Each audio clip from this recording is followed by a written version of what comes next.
Hello, everybody. Happy Sunday morning. I have been meaning to discuss this topic. Oh, supposed to be off. Okay, let's get into it.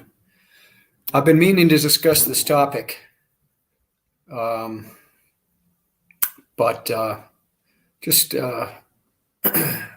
long story short, it's been too much work to really worry about. So I thought just doing a live stream, and if anybody had any questions. Okay, I've been coming to Mexico for 10 years. And long story short, started coming down just as exploration. When my time shifted from China, when I had a pretty good idea that China might not be the place I'd end up, that's when I started coming to Mexico. So that was just started exploring the various territories. And I wanted to get and explore other territories, but, time just runs out. And then with what's happening, I had to basically make a decision on this whole COVID thing sped things up very quickly. So I ended up getting a permanent residency in Mexico, which doesn't mean I could always go someplace else, but that's why I'm here for now. And what's interesting is I was talking to somebody, a Mexican, and they told me that there are over 2 million U.S. residents with residency visas now in Mexico, over 2 million. I know it was 1 million before the pandemic. So that means 1 million people have shifted. And that doesn't even include Canadians, Europeans, and other people around the world. Mexico really, and what really drove it home is as I still travel around the country, it's amazing how often English now. When I first started coming to Mexico, you go to Cancun or Playa del Carmen or Tulum, you're going to see gringos, right? And Europeans and hear English. But you'd get out to these secondary cities, no way, very rare that you'd hear English being spoken in casual conversations. Now it's everywhere. I just came back from the beaches in Oaxaca where I stay for the winter, and it's turning into Gringo Central. It's terrible. And where I stay in Mexico City, this used to be like really Mexican, like colonial Mexico. It was awesome. And they have a festival here on Saturdays. And the festival has been going downhill for a while because these idiots post these things on Expedia, those travel things. So what to do in Mexico City. And unfortunately, this festival made the list. And ever since then, more and more of these clueless Americans coming. And I don't even go to this fair anymore because I used to actually go there occasionally and buy some stuff for people. Now I'll buy it elsewhere because a couple of years ago, I was there and those pullovers that I was giving away, I'd buy the pullovers for 100 pesos, sometimes 80 pesos.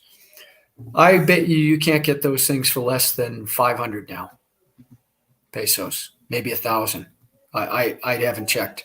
I know it's higher because I've heard them saying, oh, wow, this is only $30. It would cost $50 in the US. And I'm like, idiot, And so that type of attitude is coming here where these people who really don't, and this drives the cost of everything up because, despite what a lot of Americans, or I hate that, despite what a lot of people in the US think, Mexicans aren't stupid. And if you come down and you're willing to spend $50, they're going to charge you $50 when they would have taken $5 just a couple of years ago. And so there's a lot of people coming down here, especially since the pandemic. That's what really triggered it. That triggered it. And it's been increasing. And I think the reason I got my residency instead of relying on it for a person from the United States, A tourist visa theoretically gives you 6 months, 180 days. But what they started doing is they started saying, well, asking you questions. What are you doing? What do you do? How long are you staying? Where are you going? And they were starting to say, okay, you have 30 days. You have 60 days. The person, the immigration person has the discretion to adjust your stay as long as they see fit. It doesn't have to be 180 days. So I started hearing people getting cut like that. And I said, you know what?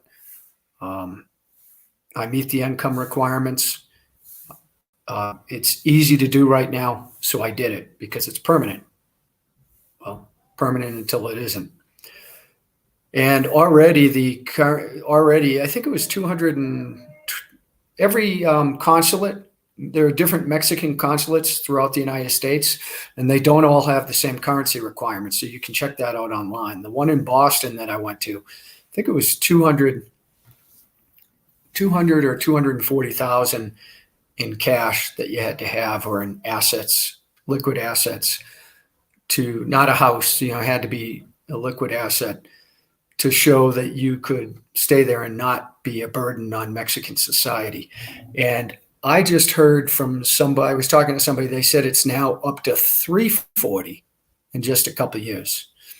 And the other theory that I had is at some point, because I've gotten to know Mexico a little bit. I don't claim to be an expert in this, but I've learned a lot. And so I think at some point the Mexicans, because when I actually moved down here full time 2 years ago, Claudia Sheinbaum, the mayor of Mexico City, who's running for president now, president of Mexico is 1 6-year term, and AMLO is up this summer. So they have an election, and then the new president gets 1 6-year term. And she's the mayor of Mexico City, and she really pissed off a lot of Mexicans when she made a deal with Airbnb to allow them to open up or permit 7 million more Airbnb apartments or units in Mexico City. So what happened after that? All of a sudden, all these foreigners, as well as Mexicans, started buying up apartments in Mexico, houses, pretty much condos or apartments. And they started renovating them, and they started targeting gringos, especially up in the wealthier neighborhoods. And the Mexicans who were living and working up there now were faced with, well, now your rent's going to be double or triple or whatever it was, and they couldn't afford it. So now they had to move outside those areas and have to commute an hour or 2 hours back into their job. And imagine how you'd feel if all of a sudden that happened. So there's a growing anger that if you've spent any time in Mexico, you know that there is this underlying anger that's been there all along, and it could explode. And I think at some point, my personal opinion is, I think at some point the Mexicans will do what the United States has been threatening to do, where they'll just start restricting who comes into the country. You'll be able to enter with a tourist visa as usual, but they're going to start restricting who actually can be buying or renting or staying, because you can't buy anything in Mexico unless you're a resident, permanent resident, I think. I don't think temporary residency allows it, but I don't know. Also allows you to work. Residency basically is like a green card. It gives you all the rights of a Mexican resident, except you can't vote. And all these things can change, because I remember watching this before I decided to do it. When the pandemic came, Mexico was inundated with millions of people because Mexico was the only country that was open. So you literally had, I don't know how many millions. I wouldn't be surprised if 10, 20 million people came here. It was so crowded and crazy. And I think they got overwhelmed. And then their immigration policies started changing like every couple months, because there were some people I followed on this to stay up on top of it. And they're like, well, it's changed again. Now this is the new rule. And then the next month, well, it's changed again. And it's not a simple process. You can do it yourself. And I did it myself, but I followed the guidelines that were on the government website, the INF, the government website, and they were wrong. They were incorrect. And so I ended up, their website said that you must come in with a prepaid. Well, I don't want to get into it, but long story short, I ended up double paying.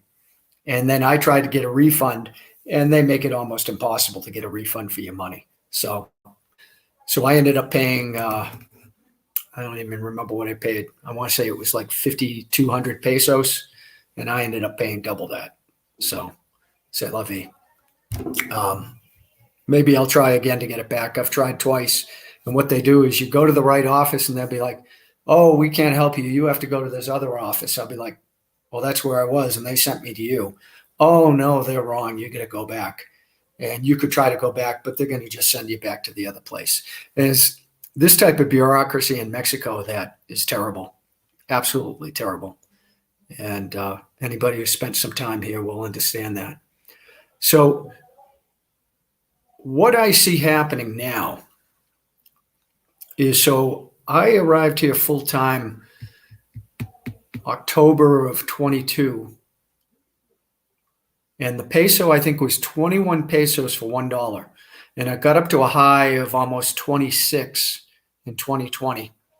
When I first came here, it was, I'd have to look on the chart, it was either 10 or 12 pesos when I first started coming here as a tourist. So that meant, they'd give you, we'll just say it was 12. You'd get 12 pesos for $1. And in 2020, it went up to 25. So basically, your buying power for the US dollar ended up doubling, which was great for people. So you'd be able to buy twice as much stuff for the same dollar. That has reversed drastically. And a lot of people who came here during the pandemic, a lot of these remote workers, what I'm noticing is a lot of remote workers were coming here. Before that, a lot of retirees. There were supposedly a million people from the US and a lot from Canada who come here either part or all the year. And a lot of them are on fixed incomes. So when it went to 25 pesos for $1, they were loving life because now they had that much more discretionary income. Now, when it's gone from 25, it just dropped below 17 again. I think it's 16.8. So 16.8 to 25, that's a 30% drop, right? So I already hear people saying, Mexico's too expensive for me now. I can't stay here. And they're leaving. And some of them going back to the US. I was talking to some people, they were going to go try Portugal. Some went to Japan because they saw this free housing in Japan. And I'm like, do you speak Japanese? No, but we'll learn. Okay, good luck. And what others do is they just go down the gringo path. They'll go to Nicaragua, Honduras, Panama, or South America. Colombia is a big one now, Ecuador, Peru, Uruguay. Now Buenos Aires is attracting people, and of course El Salvador because of the Bitcoin stuff. So the emigration is starting out of the United States. It was a trickle, and it's something that I had really thought was going to be, because if you watch any of my older videos, I talk about how the U.S. being the Titanic. And so when you're on the Titanic, your only objective really is to get off the boat, right? Get into a lifeboat. And what does that mean? Well, you're going to have to do your own homework on that. But the first you have to do, and I said this in videos to Dan 10 years ago, you got to get your boots on the ground. You have to do your own recon. The other group that I see coming down here now, I've met several older people. I've had in-depth conversations with a fellow from California. He's in his mid-70s. He's a very liberal guy, and he basically told me that he thinks Trump's going to get reelected. And if Trump gets reelected, he's leaving the country. He just and he's down here doing his due diligence, seeing if property down here is viable for him and costs and all that type of thing. And we had a lot of good discussions on this. And I write about it in the book. There's a link to my book below. People who come down here and buy property, it's not like buying property in your home country. And you may face surprises. And it's like flying Spirit Airlines, right? Or any of these budget airlines. Everything's great when it works. You get there, hey, it was great. It was worth the $52. But in those frequently occurring situations where they don't connect on time, they lose your luggage, whatever happens, and then you rely on customer service, which they have none of, you find out, well, maybe I should have paid more money for a better airline. And it's the same thing with problems with this. I'm seeing more and more indigenous people rising up, demanding their land against Mexicans and against non-Mexicans. And in many parts of Mexico, they don't register deeds, and they haven't registered deeds. And so you think you have a deed to your property, and somebody walks in and says, well, I have a deed that's older. Too bad. Get out. And they'll have a machete, and the courts, if you're a foreigner in Mexico, you have no rights. None. Even me, who's a resident here. If you go into court against a Mexican, you're going to lose unless you pull out enough cash to pad somebody's pocket. It's just the way it is. And that's why you have to really know what you're dealing with and how you're going to face it. So what I've been meaning to talk about, this is just all a precursor for. So there's all these people moving down to Mexico now, thinking that it's going to be Shangri-La, that the weather's great, the food's great, I'm going to live like a king. You know, there aren't going to be any issues with transferring money or my job if they have a job. Well, I hate to break it to you. There's already starting to be issues. And I'm going to go to a chart here. And it's something I've been saying to Dan and some other people, that I think the peso is going back to 12. I think it's going back to 12 in the next year or two. So what does that mean? That means for anybody who spends any amount of time in Mexico, okay, it means your buying power has already been cut 30%. Well, it's going to be cut another third. It's going to be cut another third. Or if you were here 4 years ago, it's basically going to be cut in half. So those tortillas you were buying, the groceries you're buying, the electric bill, the internet, your rent, or whatever expenses you have, in essence, those are all going to feel like they've doubled on you. And that's not even including inflation. That's just the currency exchange. If you're transacting, if you're converting your dollars into pesos, that's the pain you're going to feel. So if I'm spending $10,000 a month on rent, or 10,000 pesos a month on rent, right now that's approximately, well, I'd have to get a calculator, but let's just say it's $550. That's going to now feel like it was $750. And maybe that's not a big deal. Maybe it is. So I'm going to go into the chart, and I'm just going to show this.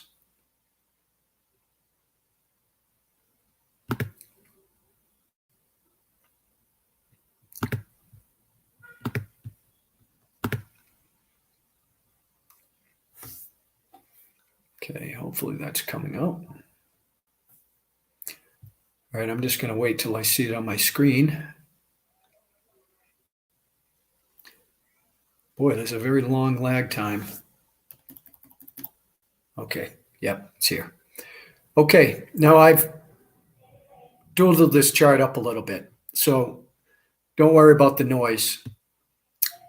What I want to focus on is this is the max view of the USD to the Mexican peso chart. In the upper left corner, you'll see that the current rate is 16.8 pesos for $1. Okay. And this chart is showing from its max view, and it's a weekly time frame. So each one of those candlesticks is a week worth of data. And on the screen right now is 2015 to now, so it's roughly 9 years. Right in the center where I have this center line right up here, you'll see there's a blue circle. Well, it just changed to red for me when I put my cursor on it. That's the head. And then you'll see to the left and the right 2 other circles or ellipse. Those are the shoulders. A head and shoulder pattern is one of the most reliable technical patterns when you're doing chart reading. They are approximately 80 to 85% accurate when triggered. Okay. So the other thing is in a textbook, looking at a textbook head and shoulders, that's easy to read. That's great. But a lot of patterns in the real world on real charts are not always so clean. There's what they call noise, or, things. For example, if you draw a trend line and say, well, this is my line in the sand, sometimes the market makers, they're aware of all these things. They will sometimes blow through a resistance line or a support line just to get people to close their trades or to panic people, and then they'll reverse it and come back, boom, real hard. And I'm going to show that. So basically, this is not a head and shoulder where the 2 shoulders and the necklines are perfectly even. Okay, there's a little bit of an offset. So it means that there's some interpretation there, which means this might not be an accurate pattern, or it might be. You have to let these things play out. And with trading, you make your assumptions, and then you have to have the patience to let it play out. And you have to have a line in the sand where if it crosses that line, you're wrong and get out. Now, this is not something really, I'm not sure the average person could trade this, because with currencies, what you could do to protect yourself, theoretically, if you buy some silver or you buy some gold or you buy any products that you need or want that you're going to use, then theoretically you've negated the currency risk because you have a physical item. And those physical items, if you're going to use them, chances are, if you know you need medicine, if you know you need wiper blades for your car, or you need cigarettes or booze or whatever it is that you need or use, buying something today or when there's a dip in the price is probably going to be the best time to stock up on something if you have the space. Then you don't worry about if the price goes up in the future because you have it stocked. Theoretically, with silver or Bitcoin or gold, theoretically, that's going to negate the currency risk, and you'll be able to transfer these things across currencies, because gold is money and currencies are, the fiat currency is just a currency. It's what we transact that value in. So, but for my purposes here, what I did was these 2 horizontal lines right here, those are potential, depending on how somebody wants to read the chart, those are the potential necklines. And I went with the lower neckline, which is at, it's approximately 18.3, we'll say, 18.3. The top of this head was 25.7. So the difference between 25.7 and 18.3 is, we'll just say 7.5. So the target for a head and shoulder is going to be the neckline minus that difference from the head to the neck. So 18.3 minus 7.5, well, we'll just say 11, okay? We'll just say 11 for purposes. So I said 12. This is saying it could be 11. Now, if we use the other one, it's a couple. So we're talking 11 to 13 pesos is where this chart says this is going. Now, with a head and shoulders, you never know if it's going to trigger until it breaks the neckline. So if we look at this line right here, okay, that's where it crossed, and I'm going to zoom in here. And you can see since the pandemic, look at where it had, you see the top of that head. You can see how it's fallen. It's just fallen off. And that means the Mexican peso has gotten that much stronger against the US dollar. And there's no surprise why. I mean, there's a ton of manufacturing in Mexico. The standard of living is much lower in Mexico. And the US government has a heck of a lot more debt that they're going to have to deal with. It's very interesting. The Mexican banks here, they were cutting their rates. They were cutting their rates, and then they raised the rates. In fact, this stupid chart. I think the Fed, I think, was at 5.25. I think the Mexican banks were at 10 or 10.5. So all this money, they were paying 10.5%, the central bank of Mexico.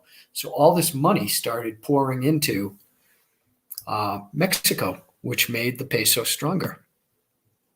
Okay, I moved that by mistake. I'm going to put it right there. Okay, so you can see it triggered the net line right there on April of 2023. So almost a year ago. And then it dropped. It dropped down to, I think, 15. 15? Nope, 16 something. And then it came back and it retested. See, this is the thing with charts as well, is when you have trend lines, these market makers will very often break the trend, and then it will come back and it will retest it. And then if it retests the line and fails, you know it's a go. You know it's a go. That's when it's basically confirming your trend line. And nothing in trading is 100%. But come on, baby, move. Yeah, this is the problem with old computers. There we go. Okay. Okay, I'm going to zoom in here. Okay. So you see it broke that line right there. Started to go, and then back in July, the US dollar gained some strength up until, look at that, isn't that amazing? October. Isn't that amazing? October, when the stock market started taking off. And since then, the peso has been slowly gaining. And we're back down. We're now retesting those lows from last year. Now, theoretically, you could say this is another line in the sand, right? You could say this is another line in the sand right here. Let me draw that. So 16.5. So we're at 16.8. So if this loses 16.5, I want to zoom out. I'm going to do two things. I'm going to go to a monthly view, so we'll fit more candles into the same page. Okay, so there's the same pattern. Now look as I shrink this. Look at what happened on the left. Back when I said I was coming, the Mexican peso was down. Look at that, 13, 12, 13. So then it shot up. So what I'm saying is patterns tend to be symmetrical. What goes up comes down. So we're trending back down to 2014, 2012 levels. And if Mexico joins the BRICS, which I think they're going to at some point, they're already making plans. And my book talks about that as well. Hate to keep pushing the book, but I talk about this, and people, like, I'll meet people down and they're like, Dave, you've been here a while. What do you see? What do you? And I'll be like, read my book, man. Read my book. It has all the answers in there, my opinions on this stuff. And so instead of me asking 50 questions, you can buy the book on Amazon for nothing. It's free if you have their Kinder package there. Look at the chart. Back in 2007, it was 10. And if you zoom out this historical chart on the peso, I think in the 80s, Yeah, mine's not going to do it. Back in the 80s, the peso was, I think, 6 or 7 pesos for $1.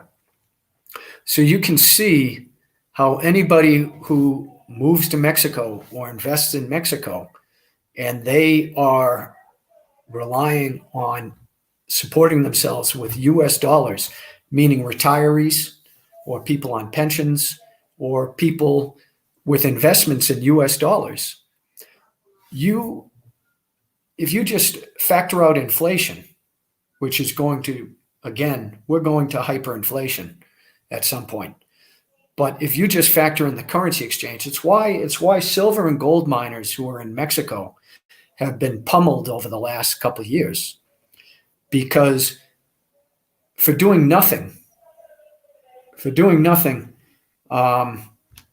their profits have decreased by 30%. Or you could say their costs have increased to their labor and expenses in Mexico. Their costs have increased because of the currency exchange, 30 to 50%. So they have to make 30 to 50% more money, well, even more when factoring out those costs to compensate for that additional expense. And with silver and gold, their prices are fixed. So all they can do is mine more material and try to make up for it. And that only increases their cost further. And that's why if you look at miners now, miners are getting wrecked. And it's because of these currency exchanges. All right.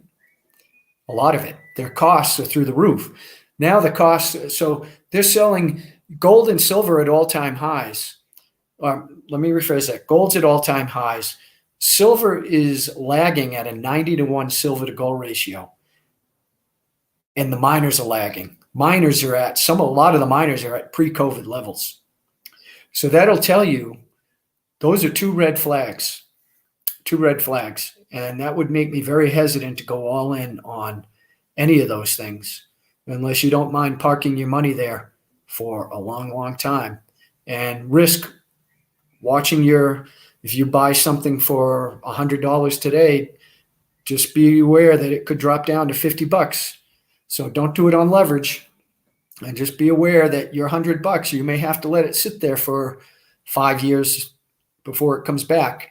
You'd be better off parking your money, waiting until that. In my opinion, we're going to get another crash, and everything crash like March 2020. I think everything is about to go. Stocks, precious metals, property definitely, because the property hasn't even been talked about. So have cash or have liquidity. That's going to be the name of the game. We're going to have a liquidity crisis, starting with banks who are so underwater on this commercial real estate that right now the Fed has stepped in.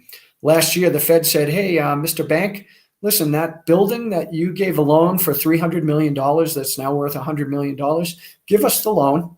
We'll hold it, and we'll give you back $300 million. And that was a year ago, and that helped shore up the balance sheets of these banks so that there weren't runs on the banks. Well, that program ends next week. Now the banks are going to get that loan back for $300 million. And it was worth $100 million last year, and this year it's worth $50 million. So this could happen. I've shown this before. Peak Prosperity has an excellent video on the compounding. If you go to if you Google it's either chapter 2 or chapter 4, compounding peak prosperity, watch that video. That's what's going to happen. It's going to be like do, and then boom. And my guess, it's going to happen over a weekend. So Monday morning, life will be different. And if you were not pre-positioned, it's going to be too late. And I send out messages to family and friends all the time. They think I'm insane because they laugh. They're like, it's never going to happen. Okay, maybe it won't. I don't claim to be God. I don't claim to know the future, but I can only read the tea leaves and see what I'm seeing. Just like this chart right in front of you. This chart is telling me Danger Will Robinson. For anybody moving to Mexico or anybody investing in Mexico, and you're basically your source of income is Canadian, US dollars, euros, you're going to get killed. You're going to get killed. What you want to do is you want to basically move a certain percentage of your wealth into the local currency, which now has its own risk, because I can't tell you that the Mexican banks are reliable or safe. Mexico, Mexico, I love you. You've been very good to me, and thank you very much. The people are beautiful for the most part. There's so many good things, but even the Mexican people know that this is an extremely corrupt country, as is the United States and all the others. They're all corrupt. But the people down in Mexico, the difference between Mexicans and people in the US and Canada and Europe, Mexicans know their government and their institutions are corrupt. They know it. It's a fact of life here. And so they usually don't get caught with their pants down like what's going to happen up where I'm from. So, all right, so that's my presentation on the peso. Now, knowing how long it's going to take, well, just in this chart right here, you can see currencies don't always move as quickly as they have over the last 4 years. When you see these type of moves, unless it's like the Argentine peso, and that's what the US dollar is going to become. I mean, normally in the past, the rest of the world has run to the US dollar as a safety haven. When things have gotten bad, they've bought US dollars. And I think a lot of the world, especially the BRICS countries, they're now buying other things, whether it's gold, whether it's commodities, real things. Maybe they're even buying these cryptocurrencies. I don't know. Okay, so, but if I had to really guess, you figure it's been 4 years, it's dropped 30%. I think it will steepen now. I think in the next year to two, we'll see 12 pesos for $1. And so even for me, it means that I'm going to be paying more living in Mexico, because I still am primarily based, I didn't move everything down here. And it's something that if I see another break, and you could try to wait for a bounce, maybe that line I drew will get retested again. And of course, if I'm wrong, then that line will break. That line at 1830 or 1730? I forget now. I'm going to have to look at the chart. But if that line is broken and it continues above it, then the pattern is invalidated. And now this will not be relevant, but I think it is. All right. Hey, I see some people are online. I'm so used to having nobody online that I just talk to myself, so that's okay. Come on. Zodi, good morning. My shadow, good morning. Hello. I just bought this mouse.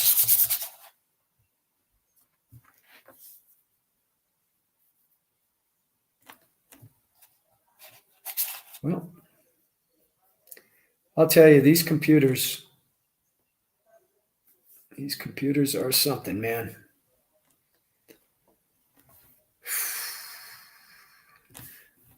So does anybody have any questions or anything? Let me put the link to the, here, I'm going to stop sharing. And I am going to put a link in the comments. If anybody wants to come on and discuss this, you can either leave a comment in the comment section, or you can join me on the video. Here comes the link right now in the comments. Now, it's very interesting seeing Bitcoin going to all-time highs, gold going to all-time highs, stocks going to all-time highs, property going to all-time highs. It's insane. And that's typically hyperinflation, Weimar. See, Greg at Silver Liberties and I have a constant debate. He thinks it's the 50-year cycle, the 1970s. I think it's Weimar. I think, so let's see here. So the link's there. So, Charlie, how you doing, buddy? I think the same bankers that run the Fed will run BRICS. Well, time will tell. And here's when you'll know. Okay, you remember how Bitcoin started? Bitcoin started as an alternative to fiat currency, right?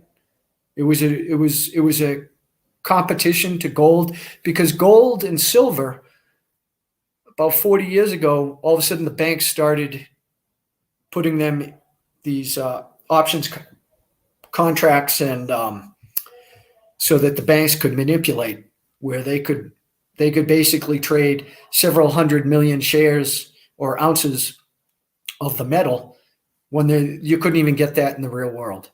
And Bitcoin, as most people probably know, they now have been financialized. They are now tradable on Wall Street through ETFs. And yeah, I think it's going to make Bitcoin now be more controllable by the banks. The BRICS. Well, here's the difference, Charlie.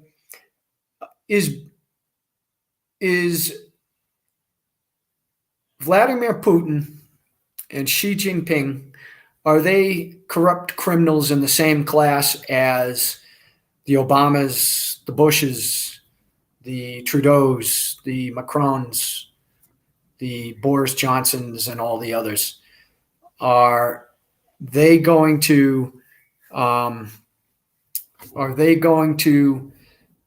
start looking to pad their own pockets at the expense of their citizens?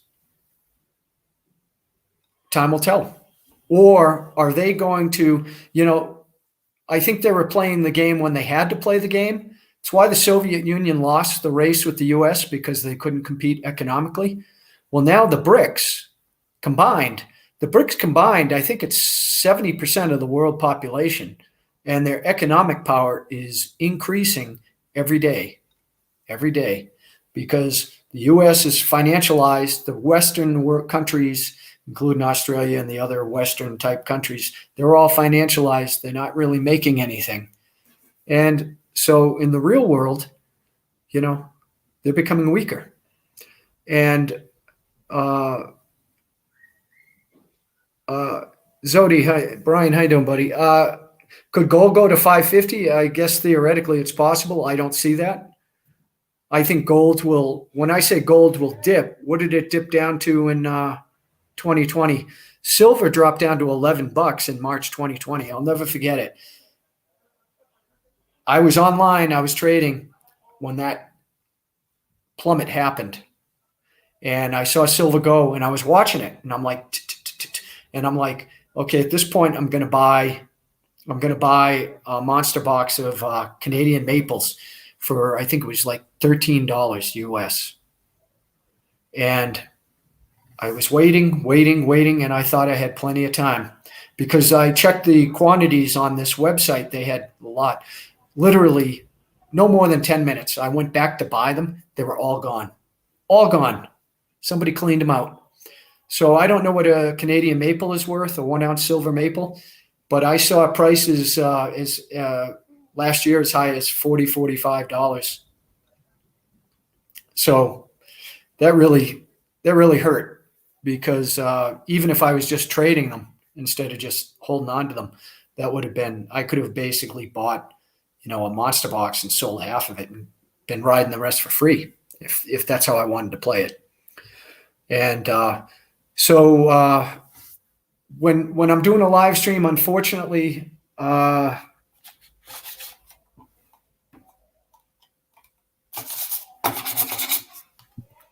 me see if I can open it up on this other computer.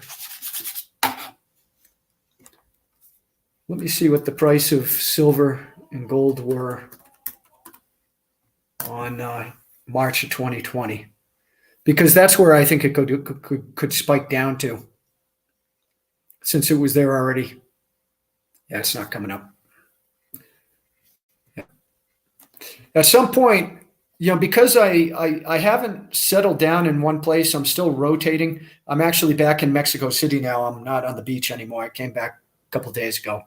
Still setting up here in my apartment. But if anybody looks at the chart, look at March 2020 and whatever the low for gold was. I think that's where we could go back to on a flash crash.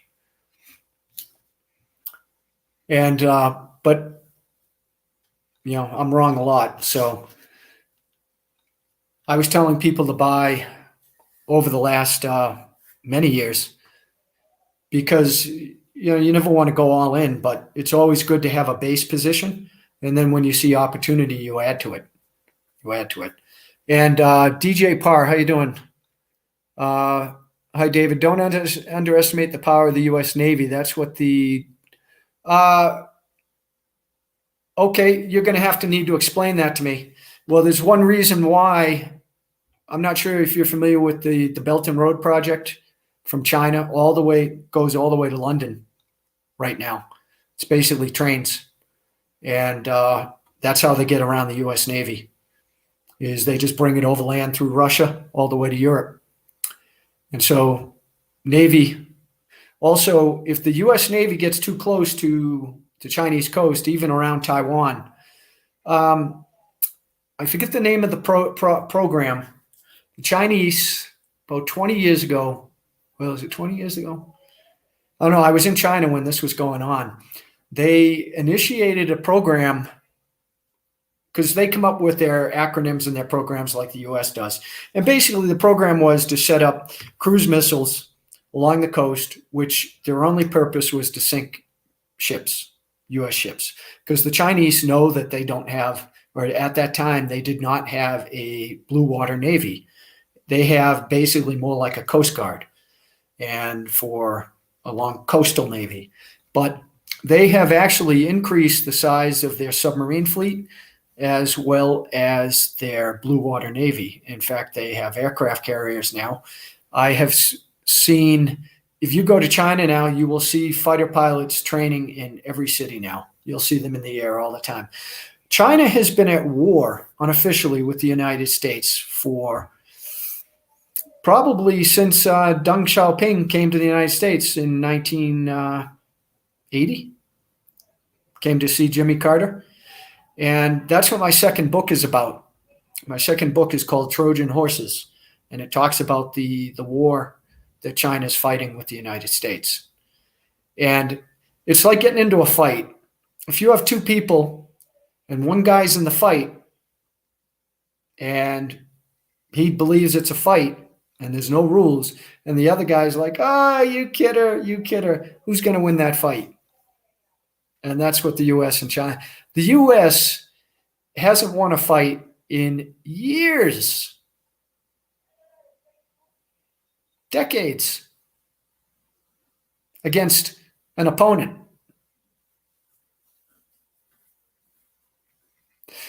DJ, you're talking about the past, man. You're talking about the past. You are watching history. You are witnessing history right now. The world is changing. The world is changing. And that's why, please, go watch the Peak Prosperity video on the Peak Prosperity website. If you just type into your search engine, here, let me type it in. I think it's chapter 2, Peak Prosperity, and it's Dr. Chris Martinson's website, Prosperity Compounding. Chapter 4, Compounding is the Problem. It's on the Peak Prosperity. Please go watch it. It's what's happening right now. We are living this right now. And you've heard of the boiling frog? In essence, the same thing. Most people, they have their routine. They get up in the morning, they drink their coffee, they do whatever they do. They come home, they do the same shit, watch their TV, Dancing with Their Stars, have their TV dinner and their KFC, and they don't even notice that the water is boiling. They're just going to be dead. Just going to be dead. If you think that the United States, as divided as it is going to come together, I don't see it. I don't see it. And I think that's why all these people are being brought into the country, to basically keep that divide going. And I'm actually all for immigration. Why? Because guess what? If immigration didn't exist, I wouldn't be here. My grandparents, I have 3 grandparents who were born in foreign countries. They would have never come to the United States. They would have never met their spouses, and I would have never been born. And they didn't come over. It's very simple. Every solution to every problem usually means get government out of the way. Take government away. If you did not have government giving money and benefits to anybody, people would know, just like my grandparents who came into the United States 100 years ago, they knew that if you didn't have family or friends, then it meant you had to take a job as a butler or a landscaper or whatever. Eventually, the Irish figured out become cops and policemen and you take over a city, right? Because the Irish used to be treated on par with blacks. They used to call the Irish white bleep. Okay? And they were very discriminated against. People would say hiring, except for Irish, no need to apply. And the Irish finally figured out, because, having white skin, they were able to integrate a lot easier than somebody who had black skin, obviously, or dark skin. A lot easier to stand out. But I've had this debate with several people. I personally don't think racism exists like it did 100 years ago. And so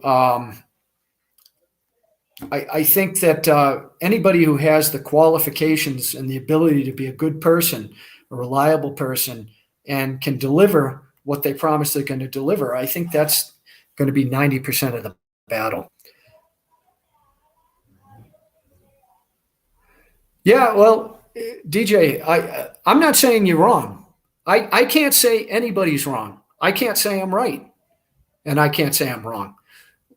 I'm just saying this is what trading, I've only been trading for 4 years, and it's been a ride, man. It's been a ride. It teaches you, it's so hard. It is such a difficult thing to do well. And it teaches you how to control your emotions and analyze the information based on what it is. It's what I say to Dan all the time, where I say to him, hey, judge a person by their actions, not their words. Like Trump. I love to see Trump come in and make America great again. But the guy, he just put out a tweet supposedly on his Truth Social about how he's chastising Joe about the jabs, about how Trump got the jabs in place in only a couple months. The jab? Really? That's what you're putting your hat on, Trump? The jab that's killed millions of people? Yeah, he's dangerous, really dangerous. This is why if we had a smaller government, these clowns would not hurt us.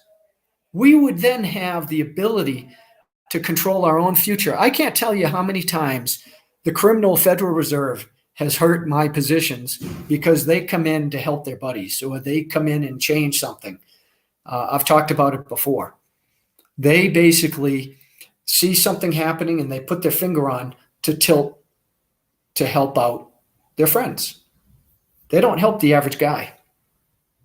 All right, let me go through the comments. I apologize. It's all right, I'm just going to read down them. Okay, let's see the last comment. So Zodi, look up, if you're still on the line, look up March 2020 and tell me what the price was. Maybe you already did and I just wasn't paying attention. Okay, I answered DJ. I want Richard M. I won't forget it either. That's when I got my Scottsdale Kit Kat. Is that a vehicle? What's a Scottsdale Kit Kat? I'm sorry, I don't know. Things are going to get wild. They're getting wild. They're wild now. And this month, I mean, the stock market has become a crypto market. When you see stocks trading 30%, a couple $100 at a time, a day, it's up 100, down 200, up 100. That's what crypto is doing.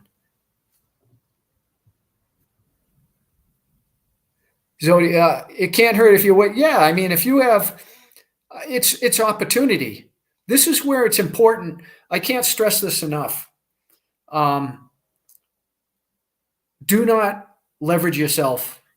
Debt right now, if you're in debt, man, oh man, we'll leave it there.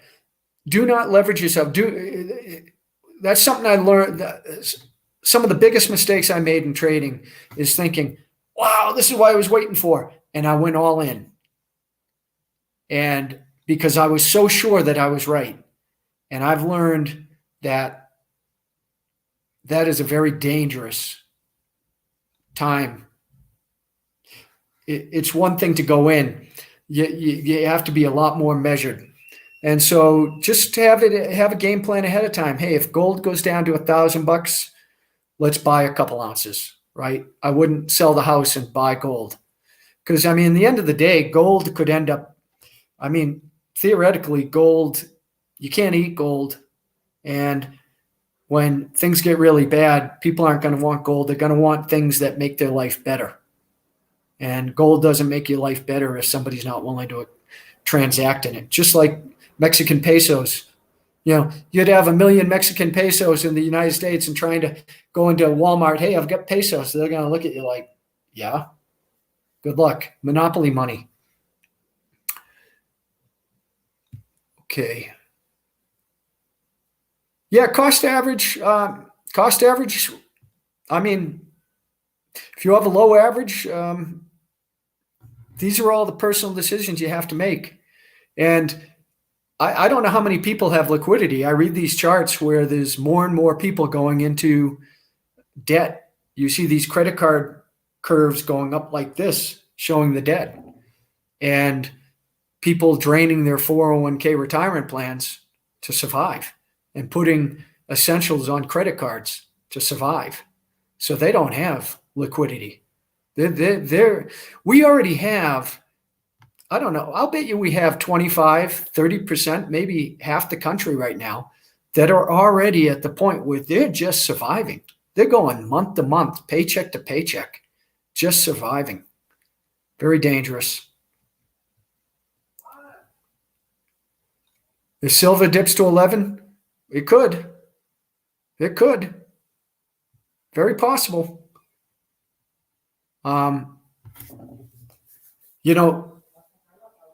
We don't really, a lot of these silver miners like First Majestic and Fortuna and Hecla, and when you look at what percentage of silver they actually mine, it's the big copper companies that mine all the silver and the zinc companies.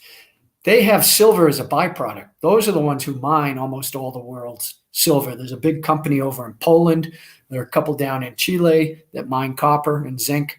That's what controls the silver price, because what happens is they used to sell silver as like a waste product, a byproduct, just to get rid of it. It wasn't their primary mined product. But as the price of silver has gone up, they've gotten a little bit, it's made them a little bit more money. But if things fall back, they're the ones who control the market along with the banksters. Okay, so we talked about that, DJ. Richard, the U.S. doesn't win a fight. Yeah, well, it's kind of like how hospitals and the drug companies don't want to cure you, right? They just want a reason for you to keep spending. Oh, new product. Take this one. This one will help. U.S. has the national. Yeah, I saw that. I have mixed feelings on that, Charlie.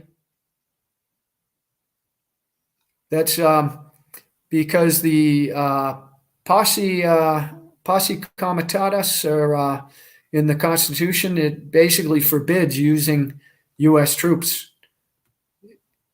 And it's a clown show. It really is. And I can tell you, if they tried to, I would probably be in jail like 5 times in the United States, because you can see our rights being taken away. So because they let all these people in, they're now, and this is just remember, problem, reaction, solution. That's how they get you to do things you don't want to do. 9/11, COVID, they will now get you so scared. They'll be like, if they knew that if they introduced this 10, 20 years ago, people would probably hang them at the lamppost. But now they introduce the problem, then they come in and they introduce the solution after they get your reaction, which is going to be fear. Fear is the worst emotion you could have because it gets you to do things that you would never do. So just always remember, when you are fearful, stop and ask why. And you want to try to control that emotion because it gets you doing things that you would not otherwise do. And unfortunately, our country doesn't learn that. Bill Cooper tried to warn people. Julian Assange tried to warn people. Edward Snowden tried to warn people. Gonzalo Lira tried to warn people. And those people usually get killed or put into cages. Because, let's face it, people in the United States are notoriously ignorant. It's not that they're stupid people, they're just ignorant. They refuse to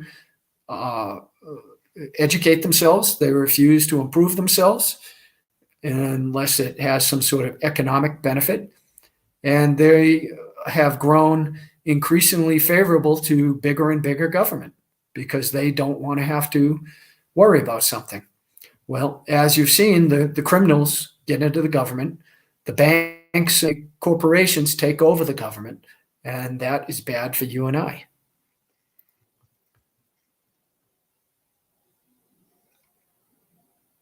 Most people want to live in peace. Well, there's something, Charlie, there's something called the Tree of Liberty that Thomas Jefferson wrote. And he said, if you really want freedom, then it's going to require the blood of tyrants and patriots, meaning that, and I've said this in videos, evil never stops. Evil never quits. Evil never stops. The evil is real. Victoria Nuland, she's evil. Do you think her retiring, you think she's just going to go retire on a beach somewhere? No. She's going to do something evil. Obama, evil. Bush, evil. These people never stop. And what happens is we're like, whew, wow, that was a difficult fight. And here they come again. They're always going to come until you kill them. And until we grow a skin thick enough that we realize that this is a fight for survival and that it means we're going to have to do things we normally wouldn't want to do, we're going to lose. We're going to lose. And that's what you're watching. You're watching us lose every day. And people keep turning to Trump. What has Trump really done with his actions that say, wow, this guy, I don't know, man. He's obviously Biden is even worse. And if RFK didn't go off on this Gaza-Israel thing, he'd be the clear favorite. But he went bananas over saying we have to support them killing all these people. No, we don't. It's called, George Washington warned about this when he left office, is do not get involved with other countries. It's not our business. Oh, a Scottsdale Kit Kat is a unique silver bar. Well, the problem with unique, Richard, is does unique make it a sell when you go to sell it? That's the only problem with unique. It's great if nobody looked up the price of gold. Let me see if I can find it, because now I really am curious. How low did it go? Okay, here the chart came up. Okay, so here's the link one more time because I'm not going to stay on much longer. So if anybody wants to come on and discuss anything, click that StreamYard link that I just added. Or if you have any other questions, comments, please let me know. And I just did a video on trading yesterday. And so I did a trading video. So if anybody has questions about that, I'm not saying I'm the God's greatest trader, but I am a far superior trader today than I was 4 years ago. I'll say that much. I really had no business trading 4 years ago in the way with the stuff I was doing. Okay, all right.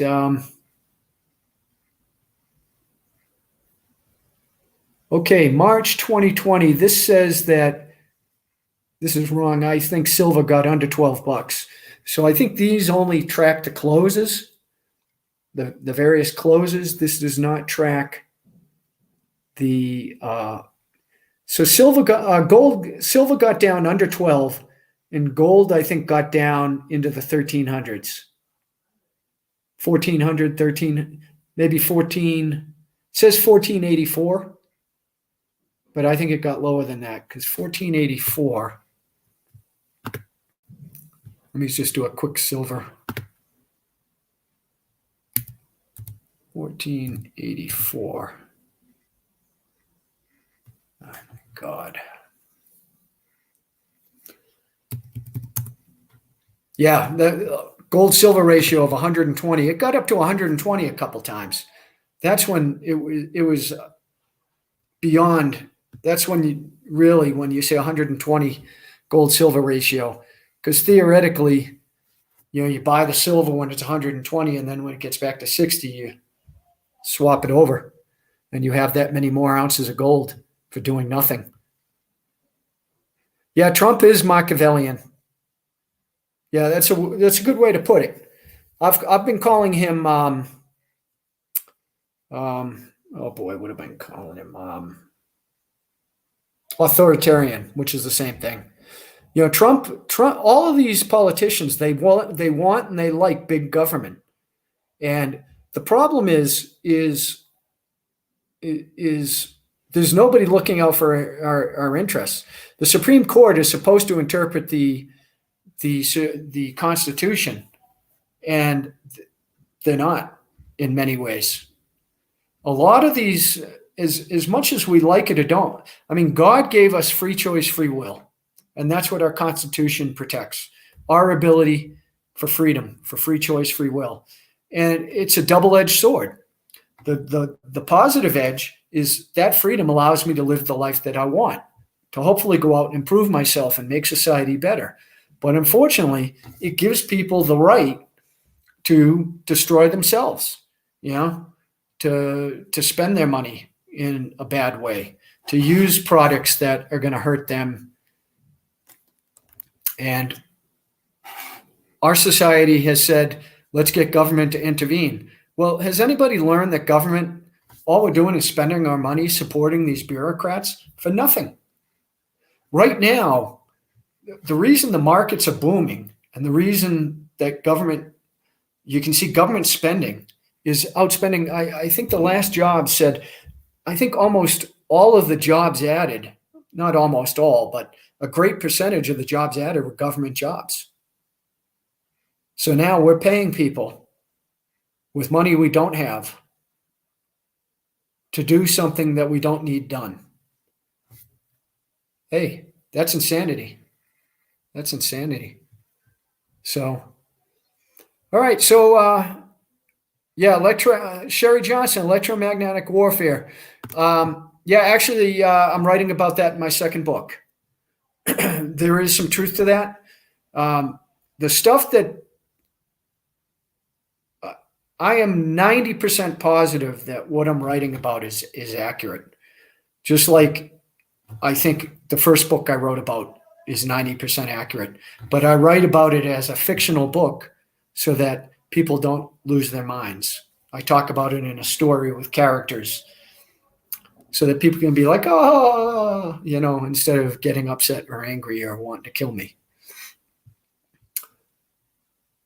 Yeah, no, it's very clear. I can tell at some point, all of us, you and me, we're all going to have to decide, is putting our life on the line going to be worth bringing back the United States that we all want? Or are we just going to become a bunch of little bitches and take what we're given? And, I see in these new generations, I see both sides. You see the ones who decide to, call themselves cows or opposite sex and wear pink hair. You've got those, but you've got others who are angry. You've got others who are very, very bright, and they don't follow traditional path because they're like, yeah, the traditional path might have worked for you, the American way where you did better than your parents and where, you go to school, you do this, you go up the step and, everything improves and you buy a house and have family. They're looking around now saying, that's not working, man. And they're angry. And they should be angry because guess what? Started with the boomers and maybe before. Could have started with the silent generation who went off and fought these wars instead of saying, why are we going to fight this war? And we should still be saying that. Why are we putting our money into this? Who cares about Ukraine? I don't care about Ukraine. I mean, let me rephrase it. I don't want the Ukrainians to die. I mean, but I don't want to get involved in their battle either. Same thing with Taiwan. Taiwan's going back to China, folks. And I think I understand the Chinese culture enough to know that Taiwan, at some point, a majority of the people are just going to say, let's just go back. And you'll have a few outliers, especially the ones supported by the United States, where they're going to fight or they're going to try to fight, and they'll get killed and eliminated, put in prison. But most of the Chinese, they don't care. They don't care. They're fine under whatever system.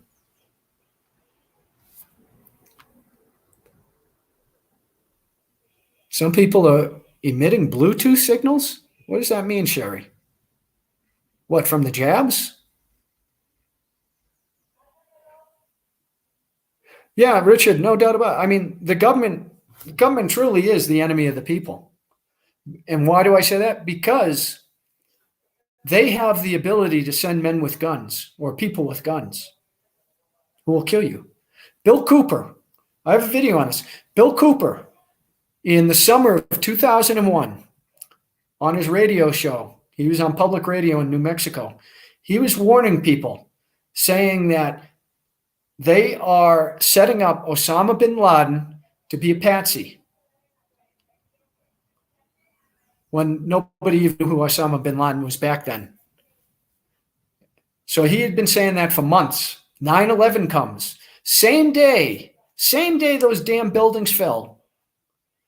The news is saying the U.S. government is identifying Osama bin Laden as the man behind the terror attack. Really? These clowns who can't put two and two together have identified that, and they found a passport that survived the explosion. And so Cooper was like, how stupid do you people have to be, man? It's like, Kennedy with Oswald, right? Patsy. And so Bill Cooper was shot dead in his driveway a month after 9/11. You think that's just a coincidence? I don't think it's a coincidence. They had to shut him up.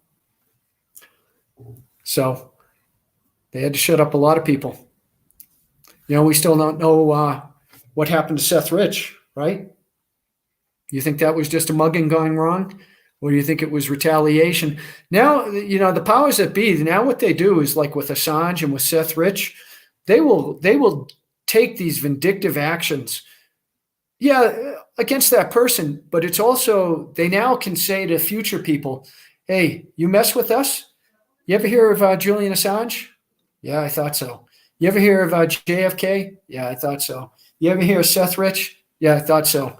So go ahead, cross the line, see what happens. And the other thing they do is they'll kill your dog, they'll kill your wife, they'll kill your kid. Hey, did you get the message? Did you get the memo? Like McConnell's sister-in-law, was in a Tesla, drove back and The Tesla went backwards into a pond and she drowned. I don't know. So put your cell phone in developer mode and scan your infected environment. Or wow. Well, we already know that the 5G cell phones are based on microwave technology. Everybody who has a microwave oven has microwave technology. So you can see what happens is the microwave energy excites the atoms, and that's what creates the heat, gets things moving. When atoms move, temperatures increase, right? Heat is generated as a result. It's work. And that's what heats up your cup of water, but it doesn't like metal. So if you ever put metal, unless it's isolated off the grounding, metal will. So it's the same thing. 5G technology is all it is it's microwave technology that's at a greater power output than 4G, than 3G, than 2G, than 1G. And it really is a clown show, because when Nokia 20 years ago, when cell phones really started to get popular, they had reports that said that cell phones, they will tell you that they say that cell phones cannot cause brain cancer, when it actually did say it caused brain cancer. And that was at lower dosage radiation. That was at 1G. Now at 2G, 3G, 4G, you're seeing, that's why I never, see, it's not even near me. I keep it, if I use the thing, I'll put it on a table a foot away and use a speakerphone. And even these Bluetooth things, those emit radiation, and they're right next to your brain. So that's why I use these, even though these are a pain in the butt. I don't want any radiation. In fact, sad to say, I'm pretty sure he's been in my videos. A friend of mine from Veracruz, he just died last month, 45 years old. And he had cancer, one of these cancers of the blood. He worked for 20-something years as a lineman for the Mexican electric company. And when you work on power lines, that's all electromagnetic induction. There's an invisible magnetic field.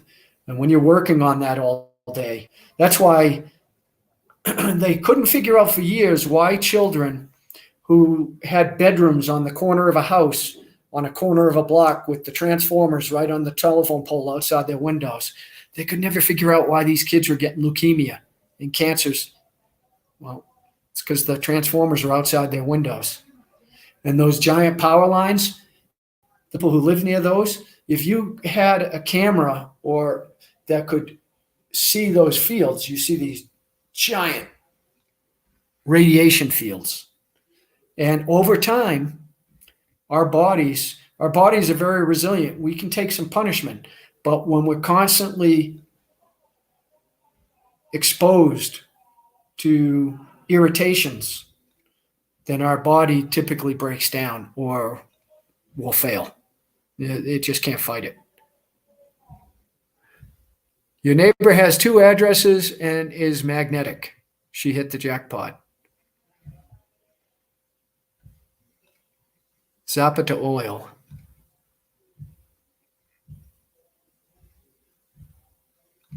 Huh.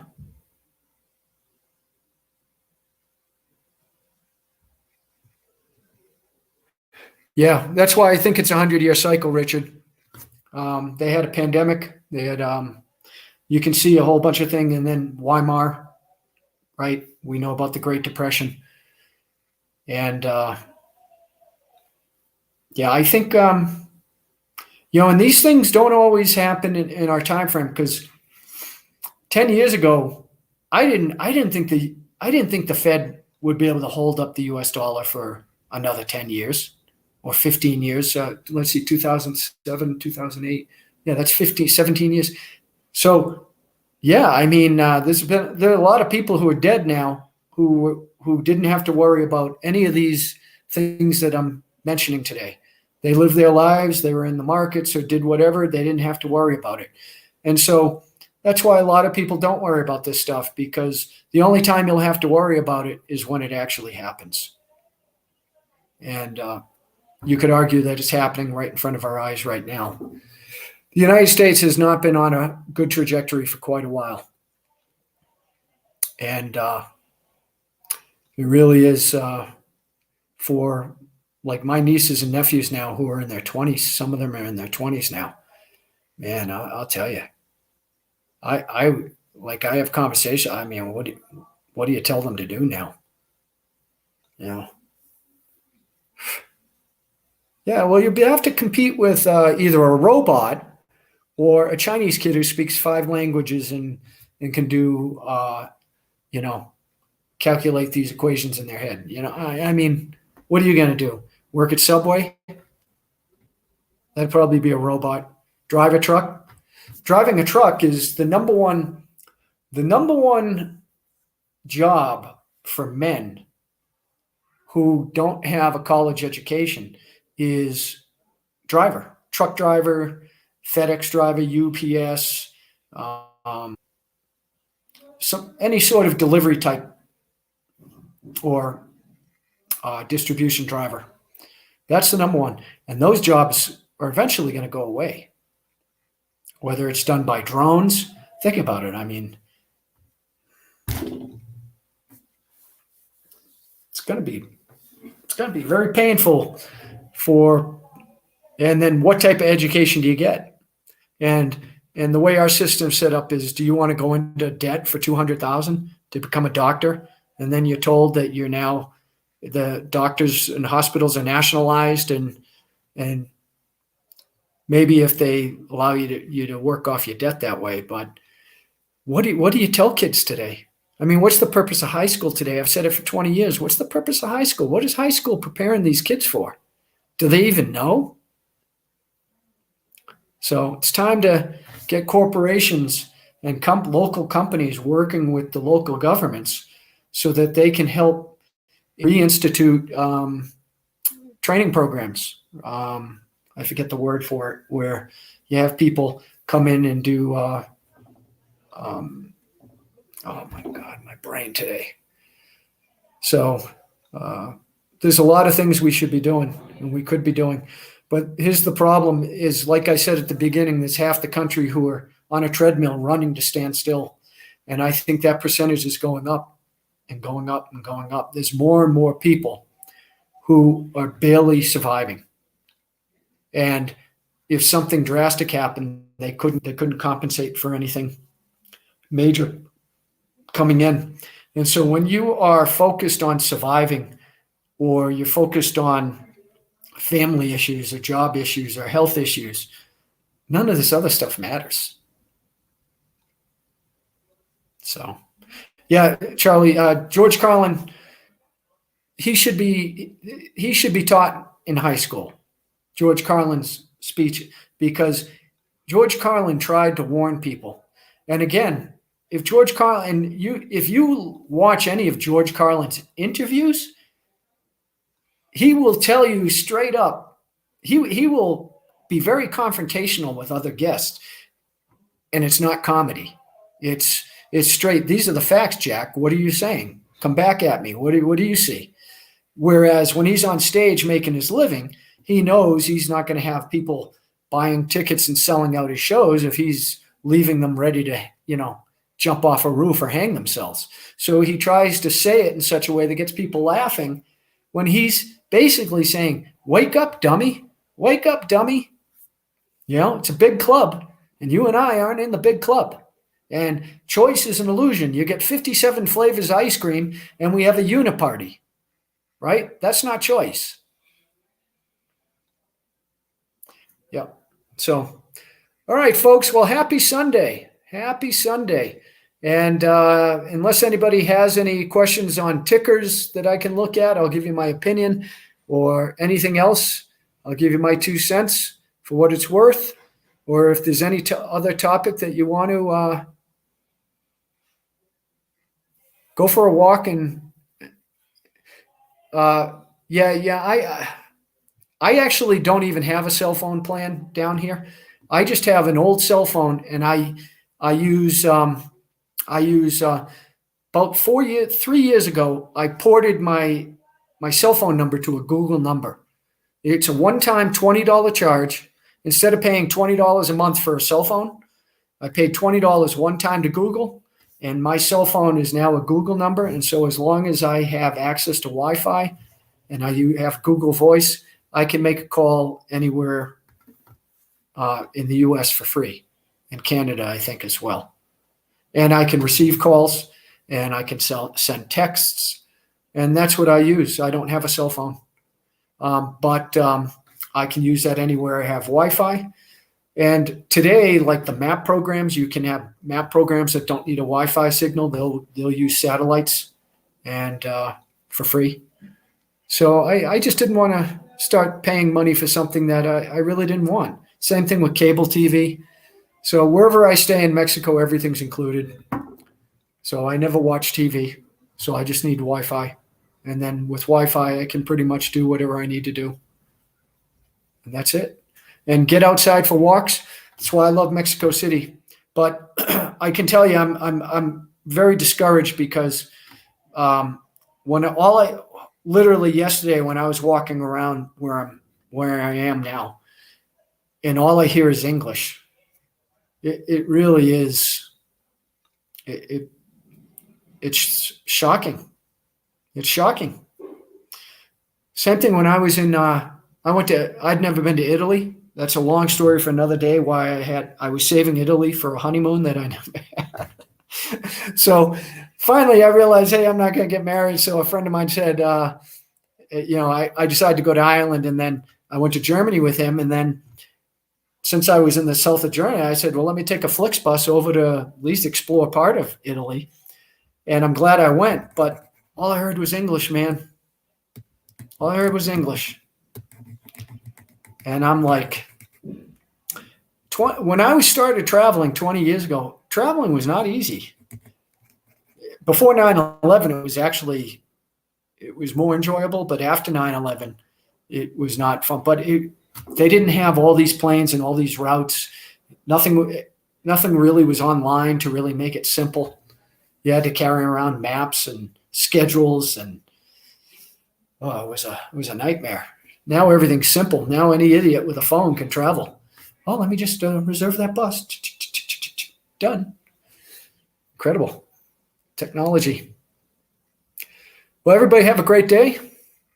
So I don't see any other questions, so I'm going to leave it here, and I am actually going to, it's 11:20 here, so I'm going to grab something to eat and go for a nice walk on a nice Sunday afternoon.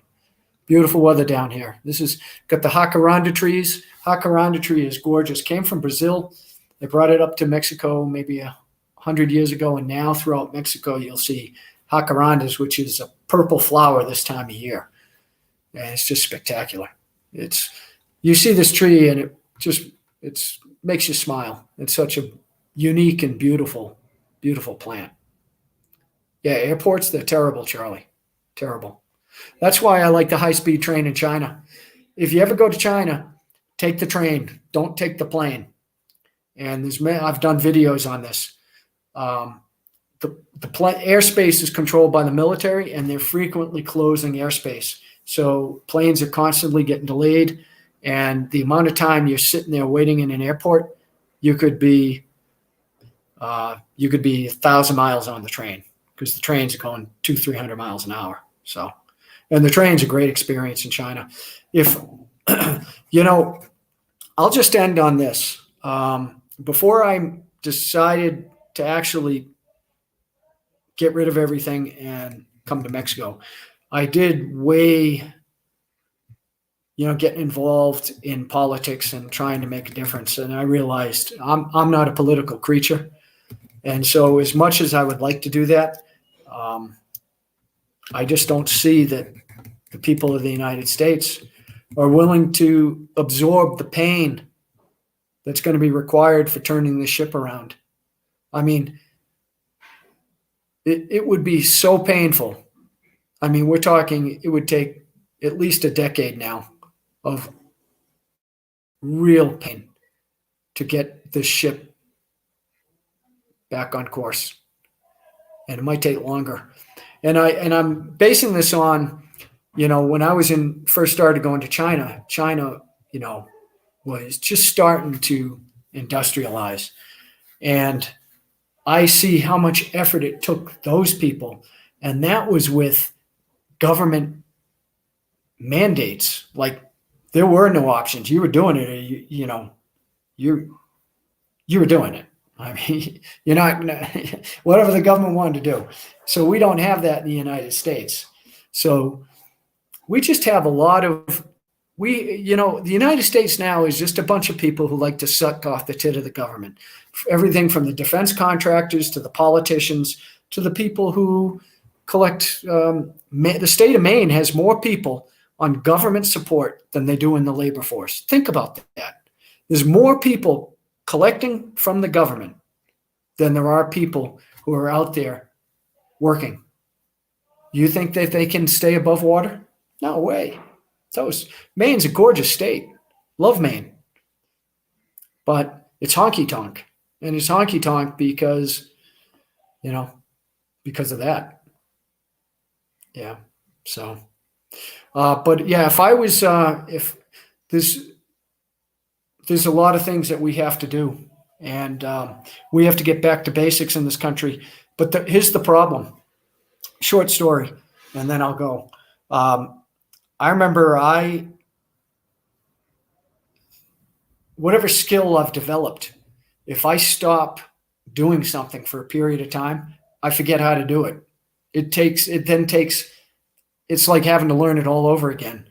And I think that the skills that we have sacrificed over the last 30 years, where we don't have the skills in the country anymore, it will take a generation or two generations, and a generation is 15, 20 years. So it will take 30 to 40 to 50 years for us to bring these skills back to this country to where we are experts at these things again. Possibly. That's what I mean by it will take pain. We'll have to, but human nature is people don't take action until they hit the bottom, whether they're there. The 600-pound fat guy, the cocaine addict, the alcoholic, the gambler, the sex addict, whatever. People don't change until they are absolutely forced to change. And that's why we will not see change in this country. That's why we'll continue to sink. And that's why if you don't take steps to protect yourself, if you think government's going to be there for you, fine. Maybe they will. Wrong. I think you're wrong. This is where people are going to have to learn all over again. Shame on me for trusting anybody. So, peace. Happy Sunday. And grateful for another great day.